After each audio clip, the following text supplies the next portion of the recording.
दोस्तों, एक बार फिर से स्वागत है प्रजापति न्यूज में। आखिर क्यों गोरखा रेजिमेंट को भारतीय सेना में आने से नहीं रोक सकती नेपाल गवर्नमेंट? जी हां दोस्तों, गोरखा रेजिमेंट नेपाली मूल के बहुत ही काबिल सैनिक होते हैं।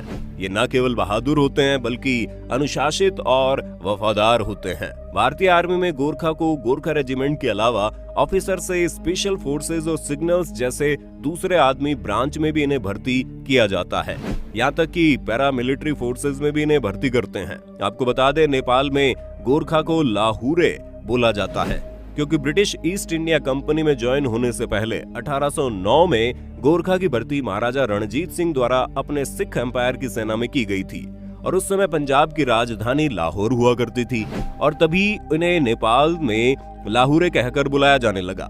वैसे तो ये नेपाल मुल्क के सैनिक हैं, लेकिन इनकी भर्ती इंडियन आर्मी और ब्रिटिश आर्मी के अलावा ब्रुनेई और सिंगापुर के सैन्य बल में भी होती है। अब तो आप ये जानते ही हैं कि गोरखा क्या होते हैं और ये कहां-कहां तक फैले हैं। लेकिन अब सवाल ये आता है कि आखिर ऐसा कौन सा कारण है जिसकी वजह से नेपाल की गवर्नमेंट गोरखा रेजिमेंट को इंडियन आर्मी में भर्ती होने से रोक नहीं पाती? क्योंकि ये तो हम सभी जानते हैं कि नेपाल और भारत के रिश्ते आपस में खास नहीं है, तो फिर क्यों नेपाल अपने इन सैनिकों को भारत की मदद करने जा रही है? लेकिन हाँ, वीडियो शुरू करने से पहले एक छोटी सी रिक्वेस्ट है। वीडियो के नीचे रेड कलर का सब्सक्राइब बटन दिख रहा होगा, उस पर क्लिक करके सब्सक्राइब कर लें और साइड में बेल आइकॉन भी दिख रहा होगा, उस पर भी क्लिक कर लें ताकि आपको वीडियो मिले सबसे पहले।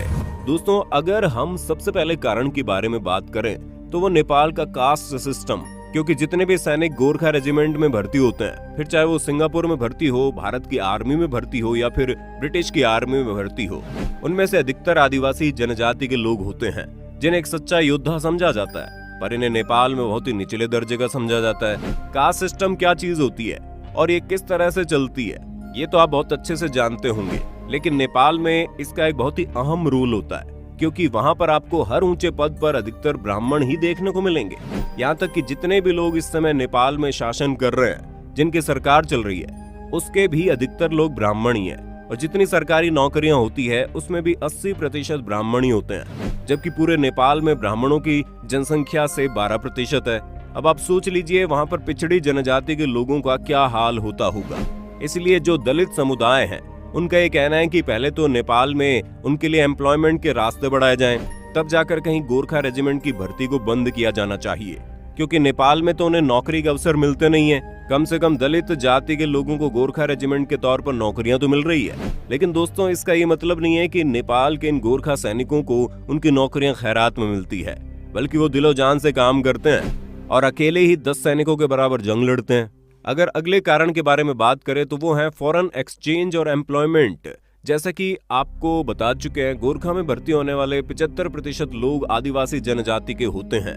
हालांकि पहले के समय में वहां की आदिवासी जनजातियों को एक सच्चा योद्धा मानकर गोरखा में सिर्फ इन्हीं लोगों को भर्ती किया जाता था, लेकिन अब 25% गोरखा दूसरी जातियों के भी भर्ती किए जाते हैं, जिससे वहां पर एम्प्लॉयमेंट तो बढ़ता ही है, साथ ही साथ नेपाल में फॉरेन एक्सचेंज भी बढ़ता है।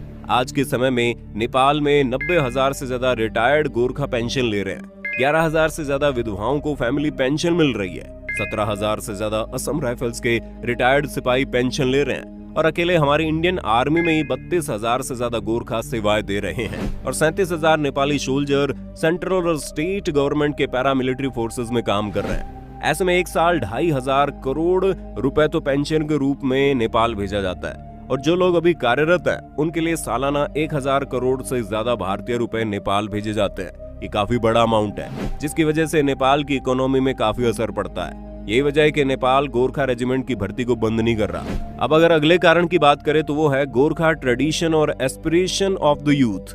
दोस्तों, नेपाल में कई ऐसे परिवार हैं जिनका पोस्टों से भारतीय आर्मी के साथ नाता रहा है। उनके दादा, फिर उनके पिता, फिर आज वो खुद गोरखा रेजिमेंट के लिए काम कर रहे हैं और उनके बेटे भी इस परंपरा को आगे बढ़ाएंगे। जब बात परंपरा और सालों से चली आ रही मान्यताओं की आती है तो उसके सामने सियासत फीकी पड़ जाती है। ऊपर से जब कोई गोरखा रेजिमेंट में भारतीय सेना की तरफ से भर्ती होता है तो वो एक आम इंसान से एक ट्रेंड प्रोफेशनल बन जाता है, जिसकी जिंदगी बाकी के लोगों से कई गुना बेहतर हो जाती है और इसलिए भी नेपाल की गवर्नमेंट गोरखा भर्ती को बंद नहीं करवा पा रही। अगला कारण है ओपन बॉर्डर, क्योंकि दोस्तों हमारा और नेपाल का जो बॉर्डर है वो पूरी तरह से खुला हुआ है। ऐसे में नेपाल के गवर्नमेंट इंडियन आर्मी को नहीं बोल सकती कि उसे किसे भर्ती करना चाहिए और किसे नहीं करना चाहिए। अगर उन्हें रोकना है तो अपने ही देश के लोगों को रोकना होगा और कोई ऐसा कानून लाना होगा जिससे नेपाल के लोग भारतीय सेना में न भर्ती हों, क्योंकि वो भारत के ऊपर अपना कोई जोर नहीं चला सकते। अब जाहिर सी बात है, नेपाल भी एक लोकतांत्रिक देश है और वहाँ के लोगों को भी सरकार ऑर्डर नहीं दे सकती है कि उन्हें क्या करना चाहिए और क्या नहीं करना चाहिए। इसलिए भी नेपाल की गवर्नमेंट मजबूर है।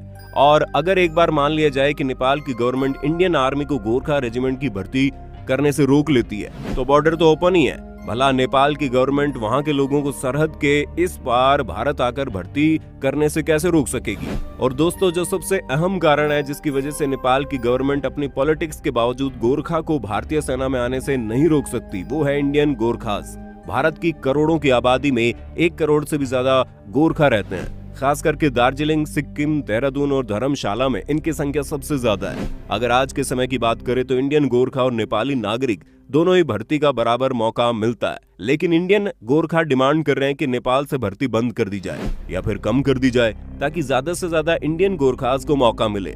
लेकिन भारतीय सेना सदियों पुरानी परंपरा को खत्म नहीं करना चाहती, क्योंकि गोरखा रेजिमेंट के नेपाली नागरिक नेपाल में भारत के ब्रांड एम्बेसडर के तौर पर काम करते हैं, जो दोनों देशों के आपसी संबंध को बेहतर बनाते हैं। उम्मीद है इस वीडियो से आपको काफी कुछ जानने का मौका मिला होगा। अगर वीडियो के बारे में आपको कहना है तो कमेंट में बताना। इसी तरह की वीडियोस को देखते रहने के लिए चैनल को सब्सक्राइब करना बिल्कुल ना भूलें।